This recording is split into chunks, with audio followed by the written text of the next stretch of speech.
Welcome to the Pet Life podcast, where we aim to simplify pet parenting. Today, we're going to talk about a topic that is really close to my heart, our community animals. We have two super special guests joining us today, Aditya and Nishita. Thank you guys for taking the time out of your busy schedules to make it for this. Both Aditya and Nishita take time out of their day jobs to help better care for our community animals. So let's hear about what inspired them to get onto this journey in the first place. So Aditya, maybe we'll start with you. Okay, yeah. Hi guys, I'm Aditya and I feed all the dogs and cats in and around Worli and Prabhadevi. Not all the dogs, but many dogs in Worli and Prabhadevi. So the inspiration to do this came from my dog actually when we got a dog back in 2006. But for really long, I didn't really, notice stray dogs or I wasn't like really looking out to feed them or anything. But slowly over time, I started noticing them when I used to walk on Wali face. And then I started feeding, like a few dogs and then that increased and just spiraled out into a whole full-fledged feeding routine every morning from like 9 o'clock to 11 o'clock. So the main inspiration comes from my dog and now of like, taking care of these dogs on the road. Awesome. Thank you for sharing that with us. And what about you, Nishita? Tell us about how you embarked on this journey. Hi. So for me, it was actually, I always really liked animals and I always wanted to touch them and interact with them. But honestly, again, it's really only after my sister rescued a puppy and brought her home that, we realized how difficult their lives are out on the streets. And I think once you bring that home, it's very difficult to ignore how difficult it could be for any one of them out there. So I think that just sort of opened my eyes towards like the difficulties that they face and you try to do your little bit to help out. So I'm not really like a feeder in the sense that like Aditya is, where he has a set route every single day. But I'm part of a community of people who do take care of the animals, and I try my bit by like taking care of our building animals, so making sure they're vaccinated and spayed, and making sure there's just basic food kept there, engaging with everybody, including our building staff, volunteering to help with some medical care that's needed. So I help out in many different ways, and I think that the whole idea is that I really feel is that everybody doing that little bit really helps the community and the community of animals a lot. So, yeah. Absolutely. I totally agree with that. Thank you for sharing, guys. So, next up, we're going to talk about feeding. Aditya, we know that every morning you spend your first few hours of the day feeding the strays in Verdi and Prabhadevi. Can you tell us a little bit maybe about your morning routine and also why is feeding so important? Yeah, so my morning routine is quite simple, but like I take food. We have a guy who prepares food for us. He delivers it every morning. I take it to Burley. I start off in my building, obviously, feed all the cats around my building. Then make my way to Burley, feed on sea face. So that there are two or three people doing feeding on sea face. So we divided the area in such a way where we all have our own feeding zones. And then takes me a couple of hours to do that. And obviously, earlier I would just feed them out of oh, they're so hungry, and they wouldn't get their second meal. Like I don't know if they would be, if anybody else is feeding them. But now, over a period of time, what I've realized is that feeding is one of the most important steps towards animal welfare, because feeding just makes you like gain trust of the animal, and with trust you can like vaccinate them, sterilize them, help medicate them when they are sick or whatever it is, because if they trust you, then they're like gonna come with you in your car. You can take them to the vet or to the sterilization center. Obviously, so like feeding is very important to like slowly build trust with animals, including cats, who people think are very difficult to handle. But yeah, like once they allow you, once they know you, and then you start like petting them while like they're eating and stuff, or like before and after eating, not while eating, but when they're like okay to get picked up and stuff.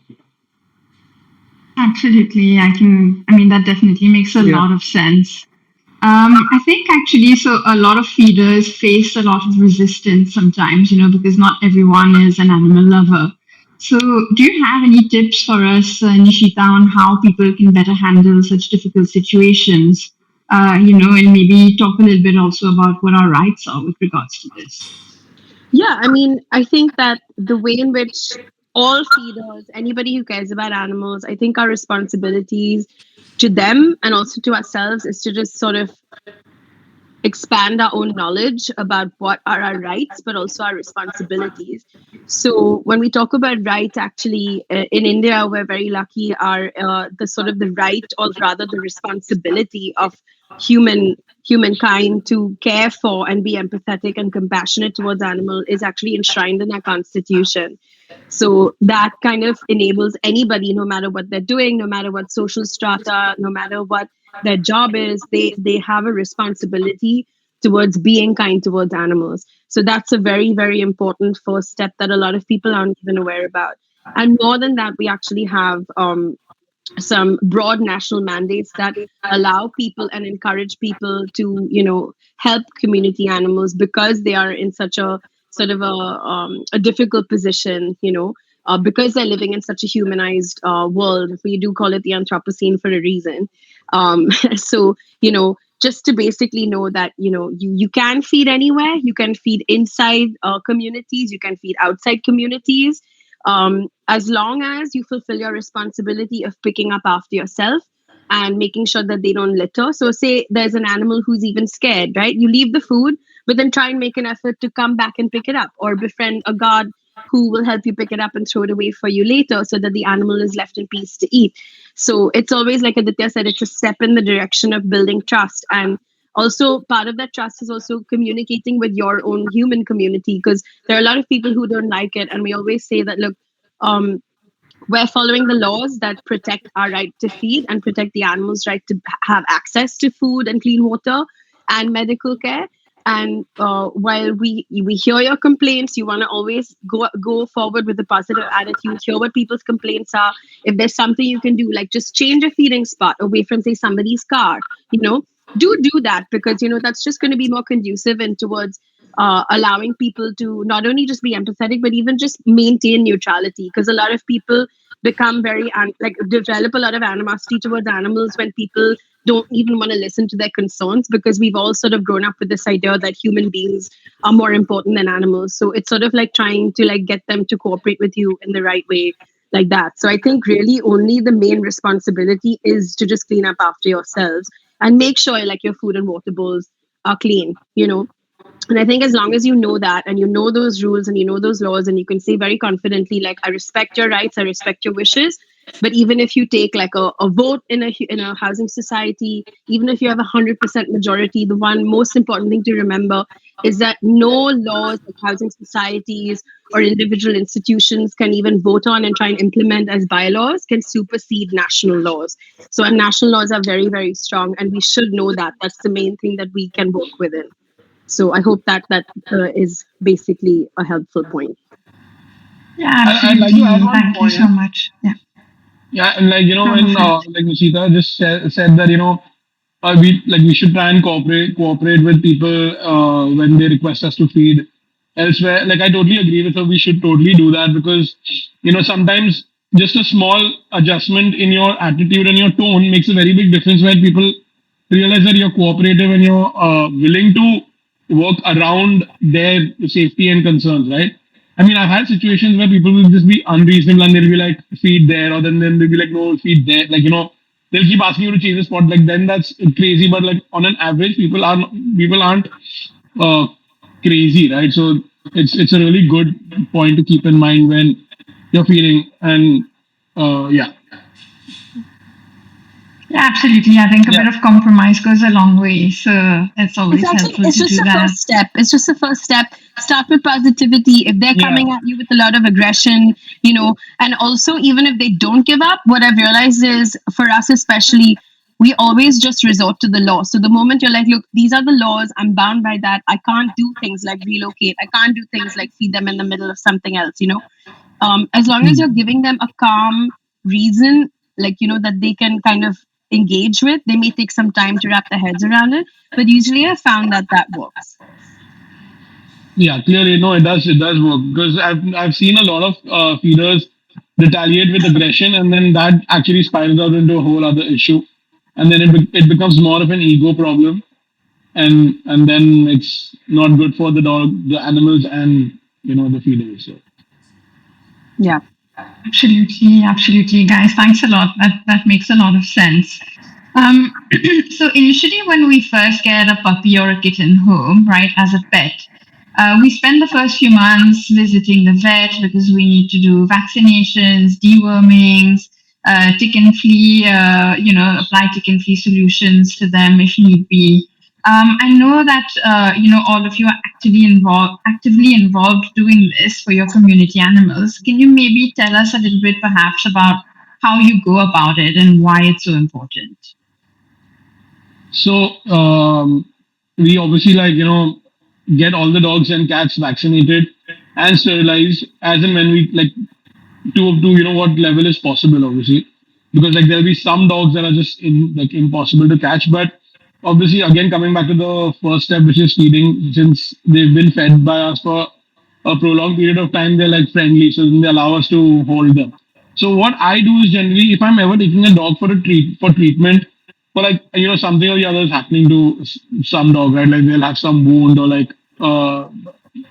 we had one dog who was just bleeding from the ear like crazy. So if we go for a situation like that to the vet, then I make sure that the animal is vaccinated there and then. So then we are not wasting time trying to do this only on the vaccination day. So I maintain an Excel sheet with all the animals, saying that okay, this dog was vaccinated on this day with 9-in-1 or ARV or both. And the same thing goes with the tick and flea medication, which is Simparica. We'll come to that I think Nishita will be talking about. But the point is that we do a vaccination drive every once in a year, and then whichever animals have missed it or have to go to a vet, then I make sure that they're vaccinated that time, and I maintain their records on Excel and with the vet. So, and obviously, the most important thing about vaccination is that it helps keep the animal safe and the surrounding people around the animal safe, because uh, something like rabies is so scary and fatal, right? So it's important. I feel as responsible feeders, we should make sure that our animals are vaccinated. There are free options like WSD, at least within South Bombay. WSD does free vaccinations if people can't afford it, and even if you get someone to do it, which is difficult, but a rabies vaccine costs only 40 rupees per dog, so it's really cheap to get it done. It's not very expensive. 9-in-1 is a little more expensive, but that obviously helps them fight other diseases like distemper, parvo, which are fatal to the dogs. They don't spread to human beings, but they're, you safeguard them amongst their diseases that they have. Cool. I think in the event that you have to send your animal to a shelter, if they're recovering from something as Correct. well, having the vaccination helps because at least they have that immunity. They won't be catching other things from that environment. Correct. Yeah, Um, unfortunately, in India, we're not a rabies-free country. So I think the protocol is that we actually over-vaccinate the dogs that we can. So that creates sort of a herd level, like a community herd level, a sense of immunity. So it's yeah. important to do that when you can. Okay, I'm absolutely. just going to add to one more thing about the vaccination. Uh, like you know, I make sure that at least the rabies vaccine has to go to every dog and cat. That cats are more difficult because they don't come in the hand easily. So my rule is that I get all the cats neutered, and then if once they're going for neutering, then they have to get vaccinated, obviously by the shelters protocol as well. And secondly, if with vaccination, the other thing that we also do is that if there's an animal that's bitten by an unknown, we don't know when the dog has gotten bitten, then we make sure that we've given it at least the first 3 doses of the vaccine, because we vaccinated over the years. Of course, this is what the vet has told us, so that's what we follow. So we make sure that we take them to the vet again and again, get them checked and get the vaccine done, because it's impossible to get people to come and keep giving the vaccine every those 0, 3, 7 days or whatever it is. But Yeah, there are also combination vaccinations that yeah, some correct. companies offer, like Novivac.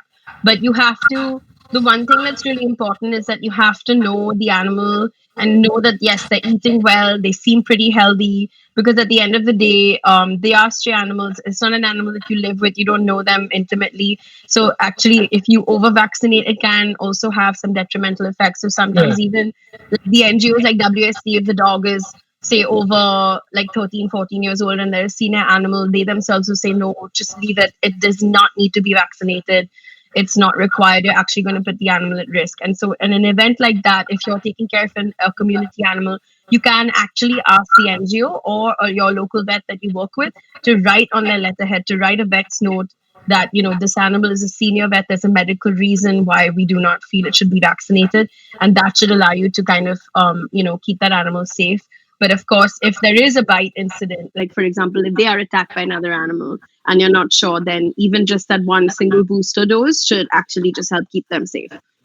Okay, perfect. Yeah, that makes a lot of sense. Rabies is quite a scary thing anyway. Yeah. So what about like tick and flea meds? Is that something you guys use for your community animals? Yeah, definitely. So, because we take care of so many community animals, and because a lot of our dogs, especially where I help out and feed and take care of them, a lot of them are semi-feral. That means they're not really humanized. So it's very difficult to go close to them and do spot-on treatments and things like that. So there are combination drugs like Simparica Trio, for example, which is a safe drug. We consult our vets. We consult multiple vets that we know and we work with before just administering any of these drugs to animals like that ad hoc. So we know that Simparica Trio is something that is a safe and effective anti-tick and flea medication, but it also has a deworming component. So while it doesn't cover the entire gamut, it covers a general broad spectrum, which keeps them safe. So when you make sure an animal like a dog and a cat are free of ticks and fleas are what we call vectors. So they actually carry diseases. Worms, when they have a lot of worms because they're out and about in the environment, they live in grass, they live in mud, they're denning in soil, they don't have nice clean homes and beds to sleep in. So all of these parasites, so to speak, like they can over time as they get older compromise the immune system, which then makes them more prone to other diseases and developing other infections. So actually just doing something like that simply, every couple of months during the year just keeps them healthy and fit. So you can just mix it in the food or you can just give them this like one time dose. But it's always always always wise to be very careful when you're giving something really strong, like there are other medications that are much stronger than like a Simparica Trio. And even a Simparica Trio, we always check with the vet, get a general sense of, okay, the dog is healthy and fit, the cat is healthy and fit. Some of these things are toxic to cats, some things that are not toxic to dogs.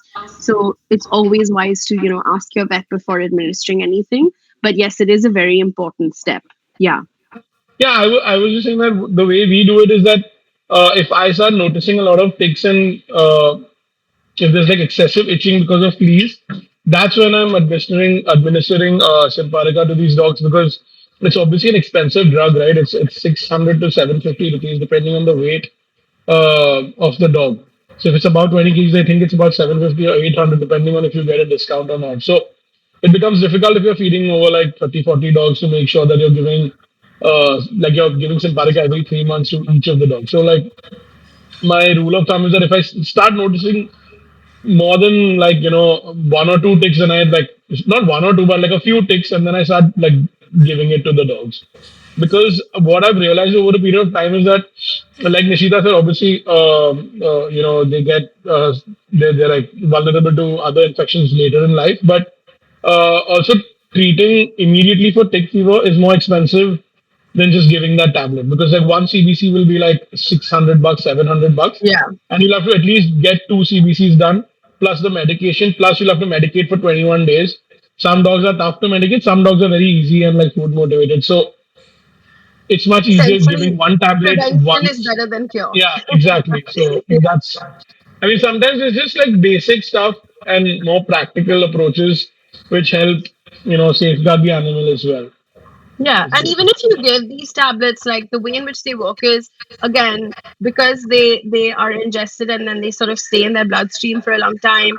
When that ends up happening is that they're called ectoparasitic, so then they kind of de-tick and deflea the environment as well.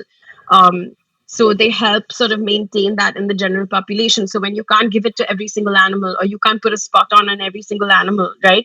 Or you can't deworm every single animal. Like sometimes, just even doing this kind of helps. If you do it step by step, and then just to come back to the whole, like the strength of these tablets.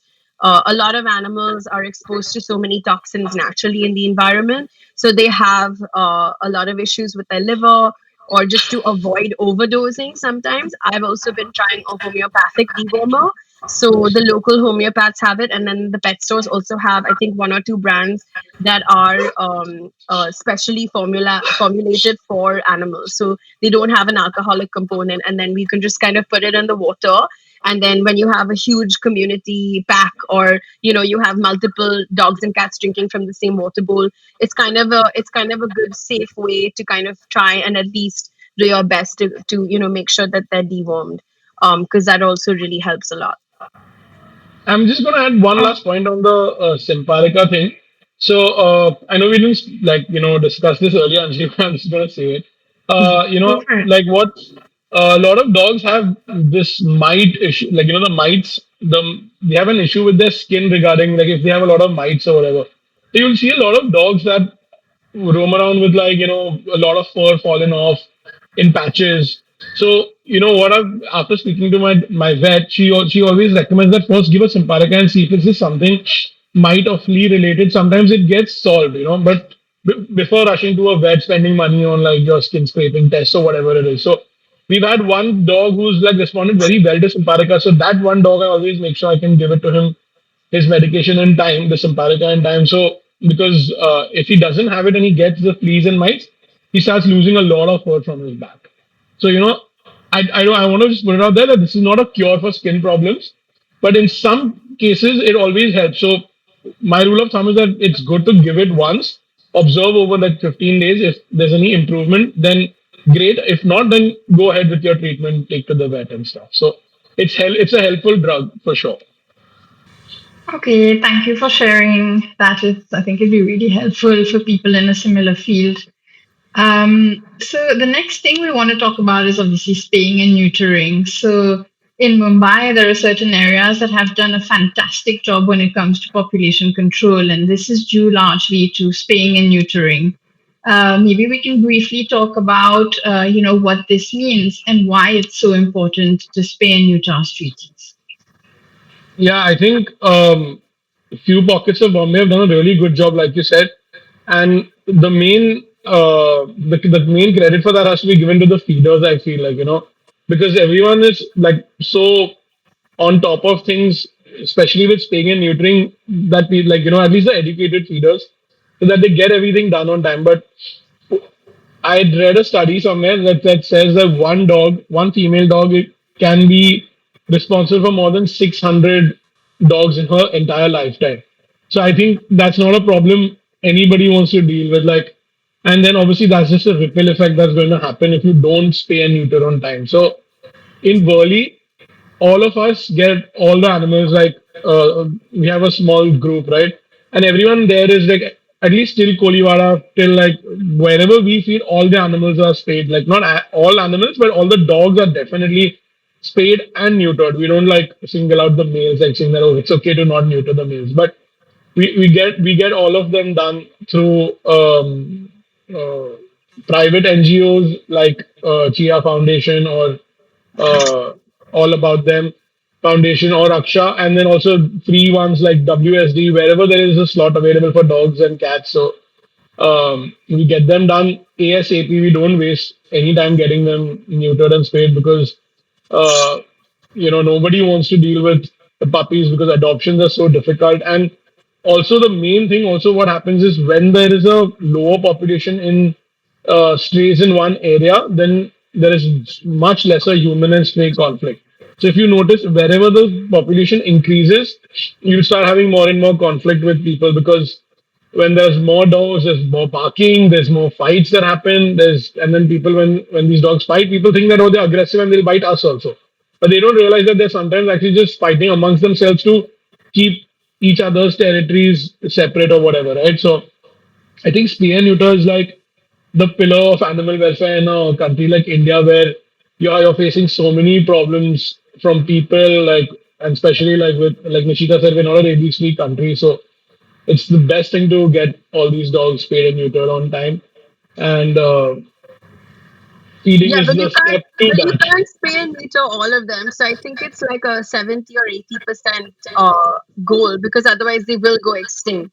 So it's actually a very difficult balancing act, because when we live in such a dense urban environment, I mean, to balance out the populations, we have to kind of, be smart about how we're doing it.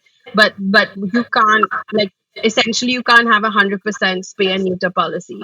I kind of disagree with the whole thing, but the point is that I think what you're saying is what happens essentially in any case. Like it's not possible to neuter 100% of the dogs, because all the dogs that I take care of have neutered and spayed. But there's always some dog coming in during Diwali or Ganpati, or like some new puppy that's wandering off. Like now we got all the dogs in very neutered. The coastal roads come, there's a like full land, like that was that this place that was locked by sea, now it's opened up by the new reclaimed land, right? There's so many new dogs coming in from like far off places. Giving birth to dogs is become a sort of a breeding ground, right? So essentially it's impossible for us to go into the coastal road and catch these dogs, even for a organization like WSG, because only if a person is going and feeding inside will they know, and people aren't allowed to feed. So it's not possible to neuter and spay 100% of the dogs. But yeah, I disagree that we should not But neuter then and you spay all wouldn't of have them. any of them left if it was 100%. So Yeah, I know, but it's not possible, so it's fine. We don't need to argue on that. Yeah, I think I mean you should do your bit as far as you Yeah, can, because there will always be new puppies and dogs that come and that aren't fixed. So yeah. yeah, but I mean I definitely don't want them to go extinct. I love my No one Indies. wants them to go extinct with that, but I'm just saying Yeah. that, like, but I feel like if we do 100%, then it's going to really make a difference. It's not going to go, they're not going to go extinct, guys. Come on. Like, Yeah, yeah, it's yeah. just, I know. there's a lot of feeders who don't neuter and spay and don't do things responsibly. So eventually that's going to fall into our laps only. yeah, but that's why I said, I mean, it's more specific to like our Yeah. areas. But in general, the reason why that sort of protocol exists is because they are actually one of, I don't know if people know this, but especially our indie dogs, I believe that like one of the like they're a very old genetic breed of dogs, and they're some of the toughest animals out there, and they are just amazing, so unique. Like we ought to respect them and cherish them more. Adopt, guys, adopt. And then we can, even if they adopt, then we can have indies forever. But okay. Yeah. But Okay, I mean, I'm cool. just gonna take Let's a small case, like a thing from my building and my area.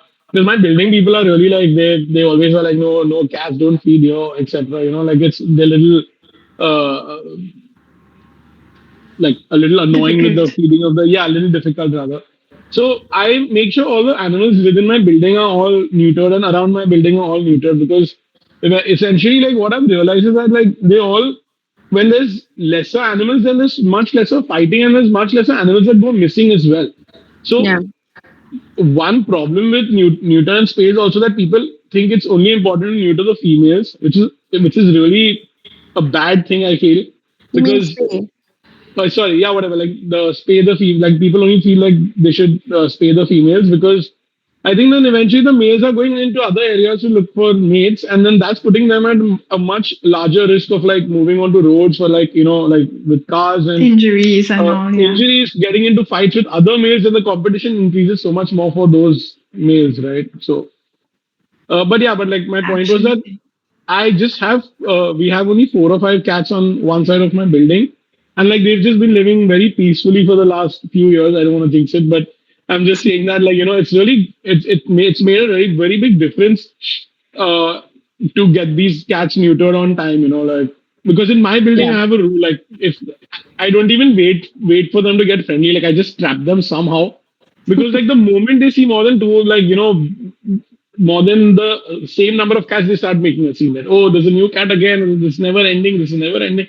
I'm like, I don't want to deal with any of this. I'm just getting the cat sterilized and then because then like I mean, luckily, sorry, I'm just digressing, but like luckily the people are educated in my building and they're very understanding. So when I tell them, okay, I'm doing all my bit, like I'm doing my bit, I'm getting all of them vaccinated, I'm getting them neutered, and I've like the population is controlled over the past 6 7 years. There's not like 40 cats roaming around my building because there are four. There's a lot of people, there's a lot of support. But if as soon as these four become 40 or like even 14, there's gonna be people like being like, dude, this is crazy. Like you can't do this in our building and stuff or whatever it is.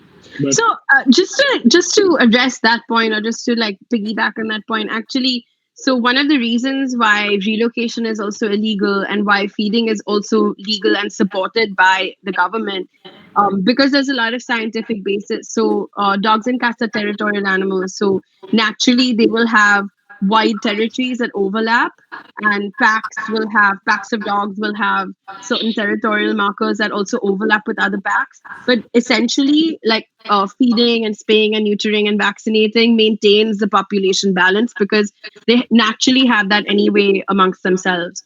The problem is also that when they have to move to find mates, like Aditya said, or to find more resources, like easy access to food and clean water, when they start migrating around, that's the problem. So that's why when people kind of talk about relocation, that's not really going to solve the problem. You're actually like dislocating an animal from a situation, from a habitat that they know and that they've chosen as their own, and you're relocating them into another area, which is actually just passing the buck and making it somebody else's problem. So that's not just an easy solution, but there's a real scientific and medical reason behind that, which a lot of people sometimes are not willing to understand it. But if you're lucky, and like I said, like we said earlier, if you can just bring it up in a calm, cool, positive manner, and people are willing to understand that, you are always going to have some interlopers. Like in my building, we started off with like 5 cats, but then we'll have anywhere from, I've seen at least like 7 8 other cats. They wander through our garden, they go about their business, they come through, they may not stay, one or two stay for a few days, some one or two stay for a few weeks, but they've got their own thing. And the whole idea is that, if you kind of make it a safe, comfortable place for everybody, and every building does that, then that pressure is not so high on a limited resource. Which if only say a building like ours is doing it, it needs to be a community effort. So we really try to encourage all our lane buildings to participate in the feeding and the spaying and the neutering. So it really helps to have a good network of like an interconnected network of feeders and carers. Um, and the other thing I just wanted to add to Aditya's point is when we're talking about spay and neuter, you have to do it at the right age. So correct. there's a certain law and restriction about abortions and early spay and neuter, which some people believe in. But I think the Veterinary Association of India like has a certain minimum age of 6 months or over. And that's because a lot of animals, already we're sort of spaying and neutering them against their consent. And so they do need to grow up and have a certain amount of hormones, strengthening their bodies, strengthening their bones, because they can have a lot of other health issues later on in life. So there's a reason why that rule and that stipulation also exists, because it's not just about spaying and neutering them to reduce and balance their numbers, but it's also about doing it in a safe way. Absolutely. I think it's like trying to strike the balance between population control and doing it safely so that age thing is actually super Yeah. important. So let's also talk about basic first aid. I mean, as feeders, you probably see this quite often where there's a dog or a cat that's injured, limping, with a wound. What advice do you have for people who come across such situations? So I'm going to begin with like very basic first aid. So if someone is seeing and suppose there's in many situations there'll be like a dog that's living in the building is like coexisting beautifully. But if there's a small wound, they'll like probably ignore it. I feel the first thing people need to do is like if there's a small wound, just don't leave it because a small wound can become a maggot wound in no time in a country like in a city like Mumbai, where there's like tons of flies everywhere. So sorry, just 1 second. So yeah, I feel like the main thing to do is like first clean the wound with betadine, like diluted betadine. Up, get some DMAX spray. Just like apply it, especially if the dog is allowing you to do it. Yeah. So most of the times, what happens is that people will ignore certain things, or they'll be like, "Oh, he's very sick," and like so like he's hurt, and now we don't know what to do, or stuff like that. So, uh, I would just want to add that one point regarding the first like basic thing in first aid is that just don't leave a small wound if you see one. Don't wait for it to become a really big problem and then like contact some NGO or like some feeder saying that help me or whatever it is. But yeah, I think and then obviously, the main other issue is that people apply like their own logics to treatment of animals. They'll like just buy anything over the counter from a human chemist and give it to animals. So that's the worst thing you have. I've seen like this one time where there was this dog with a big maggot wound, and it was in the garden, and the caretaker came and told me that can we put phenyl in this wound and it'll kill all the worms, and I was shocked because I was like, this could probably kill the dog, like it's Yeah. toxic. And it's like I just imagine putting phenyl on your wound, yeah. Like who would do that, right? But I'm just saying like people just do anything that they think is right for the animal. So you'll hear people giving crocin to animals when they think the dog or cat has a fever. Like, but crocin doesn't suit animals. Like, you can't just give it like that. There are some medications that overlap, but you need to check with a vet and then give that medication. Like something like a gabapentin does overlap. Like it's a human drug and you can give it to an animal, but that also needs to be given according to the weight. So you can't just buy anything and give it. So yeah, I think wound dressing, understanding just a basic thing like understanding like if there's a swelling, it could be a fracture is important to address the first aid bit. Like first aid means just the initial treatment, not the full treatment, right? So sometimes you'll have an animal like with that's limping, but like if it's uh, over a period of time, we've learned that, right? That if an animal is able to keep its foot down, this is also important for pets. So sometimes your dog will like get hurt while it's playing or something, and you'll rush to a vet because the dog is just like limping a bit. But sometimes it just could be a muscle strain or a small pull or something like that. They also animals also get muscle strain and a pull. So but if you notice a swelling and the dog is just not able to keep the foot down or the cat, then it's most likely a minor fracture or you know Could a be an bigger fracture. abscess too. It can be an Yeah, it could be abscess an too. abscess. That's what I'm saying. So but what I'm trying to say is that like regarding first aid, like suddenly people will panic. They'll be like, "Oh, this dog is limping," and like, "Can you do something?" I'm like, "Dude, it's fine. Like, I'm feeding the dog. I'll observe, and we'll take a call from there because it's if most of the dogs are like playing and even okay, even in that situation. So, but yeah, I'm just saying that even pet parents I know like they like panic when there's a small limp or anything like that. So just understanding that is also important. That like I mean also with wounds and stuff, it's important to treat on time, right? Because like anything can happen But from also there. not wait for somebody else to do it. Like if you can Yeah, do yeah, basic first aid, there are some basic medications that are available correct. at just a human chemist anywhere that are not expensive, that anybody can afford to just do a simple basic wound treatment until you get the right help that the animal needs. And also always, if you can see that the animal is clearly in pain or clearly in discomfort, always like reach out, ask for advice from a vet, from a certified NGO, and allow them to guide you on the right thing to do. And even just simply putting something like the right dose of gabapen in their food can help you sort of keep the animal calm, keep them safe until the right person comes and can catch them or put them in an ambulance and take them for care. So don't always just wait for somebody else to come and do it for you, because there are very few resources for street animals, even in a city like Bombay that's so well organized, that has such a great community. And then I think that they kind of touched on this point of like over medication. So I think that can really be a problem. So a lot of people will like take a picture and post, and then some feeder will start doing something, and NGO will start doing something. So it's really important to kind of just at least share something on social media, on WhatsApp groups, saying that okay, this animal is here, this is so and so, we're doing it, we're taking care of it, please don't pick it up, please don't over medicate.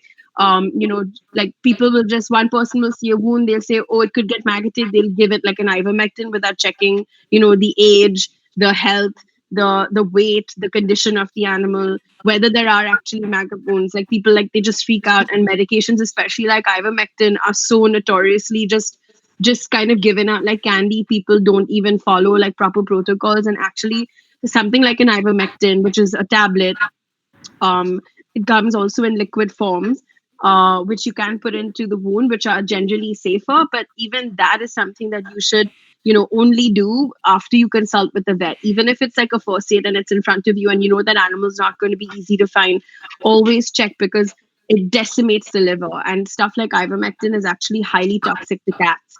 So people do need to know this. And like, it's just really unwise to just go on what people just prescribe on a WhatsApp chat, no matter how experienced they are. Like even we don't just give out, in like advice like that. We have staff who come to us, say, baby, ye kutta dekha, like Virar station P and Virar, for example, is Virar Vasaya, those areas where there are notoriously not very many active NGOs. So people have a severe lack of like first aid care access for animals, and they do have really bad injuries. So then I always say, like, video nikalo, do they come to eat with you? Show a photo and a video of the wound, then we'll try and send it with a vet to a vet, and then with their feedback we will say, okay, you can give this medication with this. So it's also kind of trying to like create that sort of sense of responsibility of accurately medicating, because I think in general, like the animals tend to be a bit over medicated, or on another extreme, just ignored. So that's a huge lacuna I think that we face in our country, even in a city like Bombay.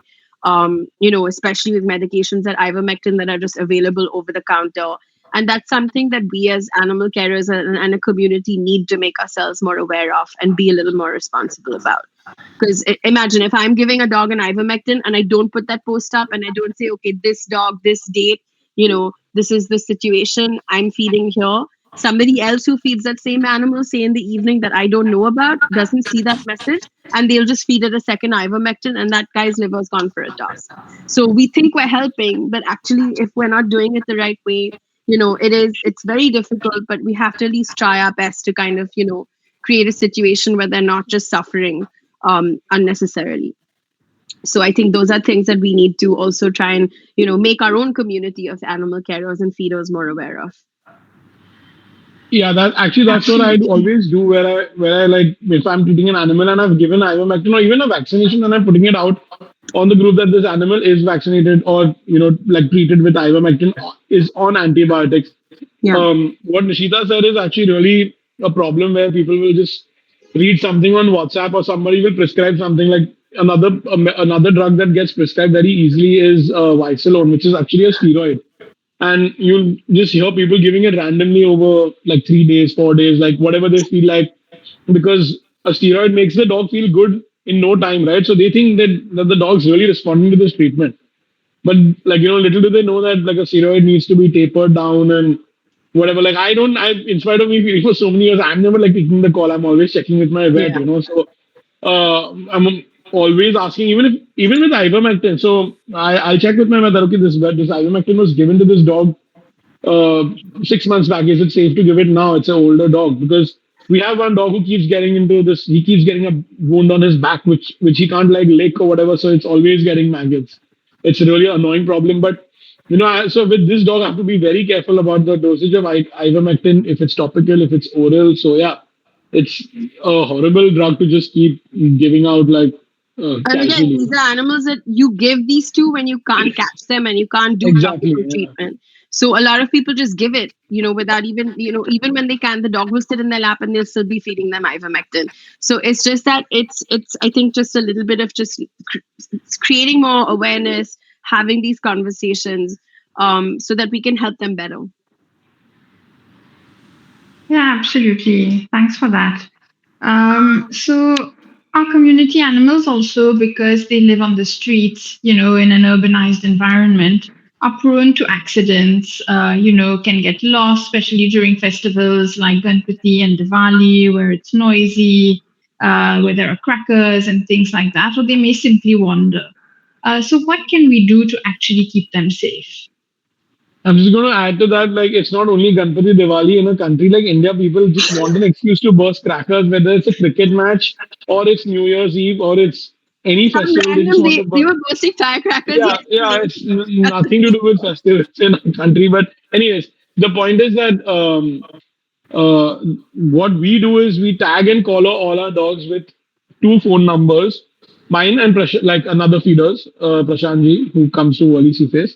So, in that case, you have many dogs that will like hide during these cracker bursting seasons, but there's a lot of dogs that will get scared and wander off and like really run in panic. Like you can identify a dog that's just like scared and running. So those dogs, I make sure that they always have a collar and tag, no matter the time of the year.